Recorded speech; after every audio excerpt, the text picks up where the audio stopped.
Hello and welcome to Judging by the Cover, where we'll be judging Suicide Squad by the cover. Well, strictly speaking, it's the promo photo that's been going around for a while, but hey, it's an official photo put forward to represent the film, so it's cover art in that respect. Good, I'm glad we agree.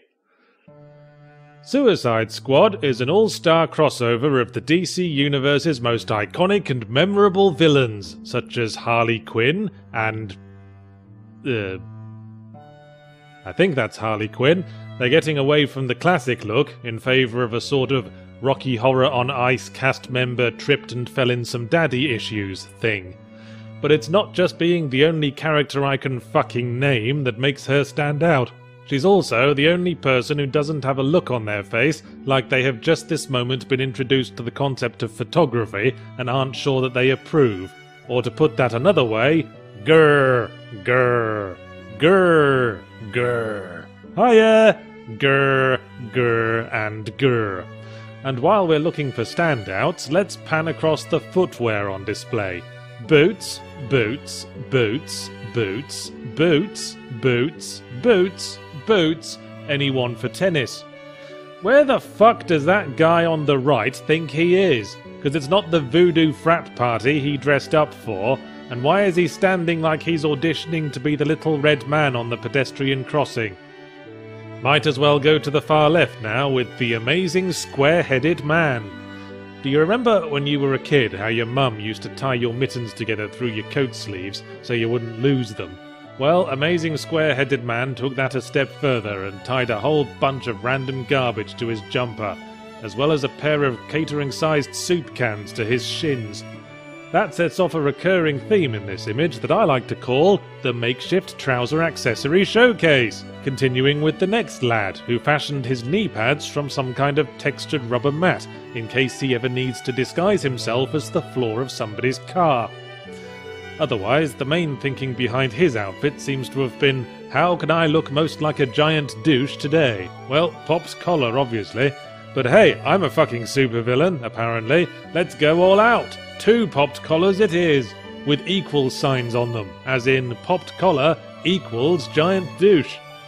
The kind of giant douche who forgets how to tie shoelaces halfway through putting his boots on and reaches for the duct tape. The next lady is the dark, enigmatic character with many questions surrounding her, such as why have you stuck a croissant to your head?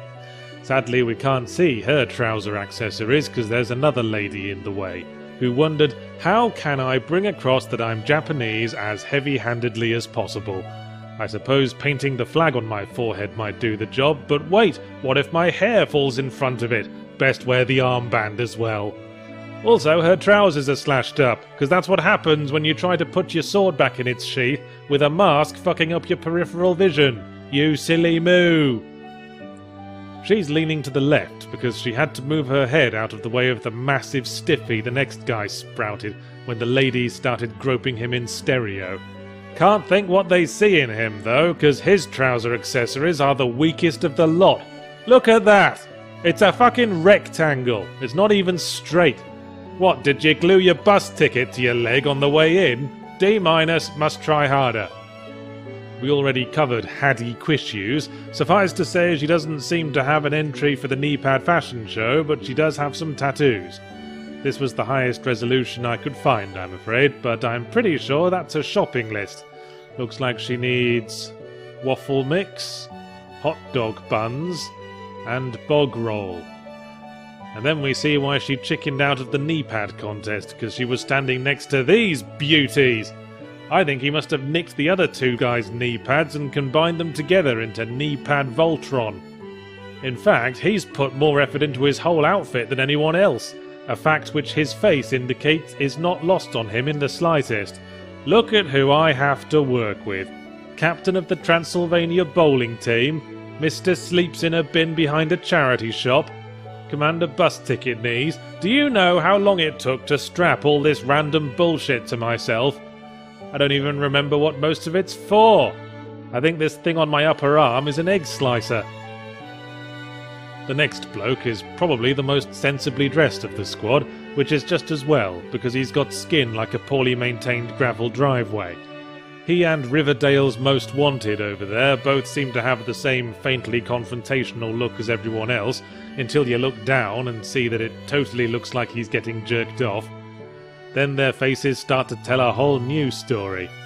What? My hands are all bandaged up. What was I supposed to do? Stop jerking off for 5 seconds? Yeah, you got a problem with me jerking off this scaly motherfucker? It's a fuckload cheaper than buying an emery board.